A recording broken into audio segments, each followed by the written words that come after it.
Halo guys, gimana nih kabarnya? Sehat-sehat ya?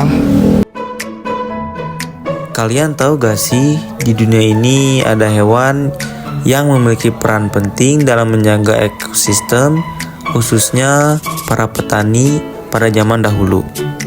Mungkin langsung aja ya, kita ulik aja hewannya. Check it out. Si pembuat kopi yang terlupakan oleh waktu. Pernahkah kalian mendengar suara langkah kaki kecil di atas plafon saat tengah malam? Atau mencium aroma pandan yang tiba-tiba semerbak di tengah hutan? Padahal tidak ada pohon pandan di sana. Selamat. Kemungkinan besar kalian baru saja berpapasan dengan salah satu makhluk paling adaptif di Asia, musang. Seringkali disalahpahami sebagai kucing liar, musang adalah penyintas sejati. Mereka hidup di antara kita, di desa, di kota besar, hingga di kedalaman hutan rimba. Tapi, siapa sebenarnya mereka? Mengapa mereka sangat penting bagi sejarah ekonomi Indonesia? Mari kita kupas tuntas rahasia si wajah hitam ini. Secara ilmiah, musang, khususnya musang pandan, yang sering kita temui bernama Paradoxurus hermaphroditus. Meski mukanya mirip kucing dan moncongnya mirip anjing, mereka bukan keduanya. Mereka masuk dalam keluarga Viperidae. Ada satu fakta biologi yang sering bikin salah paham. Nama hermaphroditus diberikan karena baik jantan maupun betina memiliki kelenjar aroma di dekat anus yang terlihat seperti testis.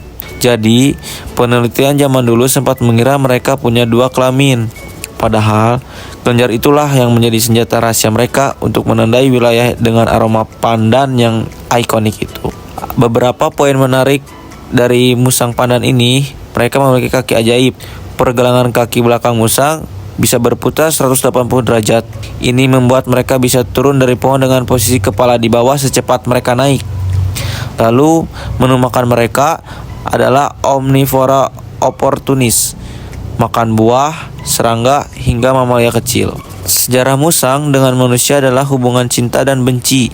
Di zaman dahulu, petani menganggap mereka hama karena sering mencuri ayam atau merusak kebun buah. Namun, sejarah mencatat titik balik besar pada abad ke-18 di masa tanam paksa Kultuurstel. Saat itu, pemerintah kolonial Belanda melarang pekerja pribumi memetik buah kopi untuk dikonsumsi sendiri.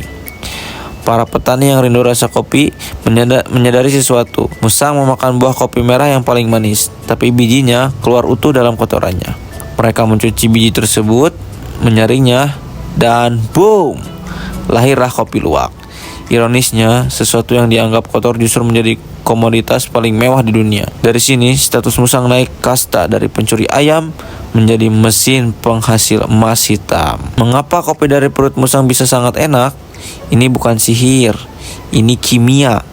Saat biji kopi berada dalam saluran pencernaan musang selama kurang lebih 12 jam, terjadi proses fermentasi alami. Enzim proteolytik dalam perut musang memecah protein dalam biji kopi. Secara sederhana, protein adalah penyebab utama rasa pahit. Dengan berkurangnya protein, kopi yang dihasilkan menjadi sangat halus atau smooth. Selain itu, musang adalah quality control alami. Mereka hanya memilih buah kopi yang benar-benar matang, sempurna, menggunakan indera penciuman yang tajam. Terlepas dari urusan kopi, musang punya peran jauh lebih mulia.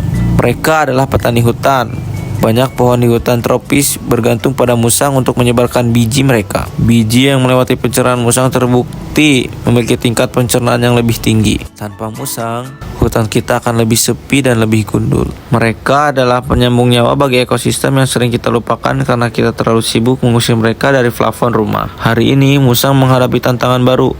Banyak yang dikurung dalam kandang demi industri kopi luwak massal. Padahal, keajaiban musang ada pada kebebasannya memilih. Musang adalah bagian dari sejarah kita, penjaga malam di lingkungan kita, dan arsitek bagi hutan kita. Menghargai mereka berarti menjaga keseimbangan alam yang sudah terjalin ribuan tahun. Jadi, kalau malam nanti kalian mendengar suara gaduh di atap, jangan marah dulu. Mungkin saja itu si petani hutan yang sedang mampir lewat.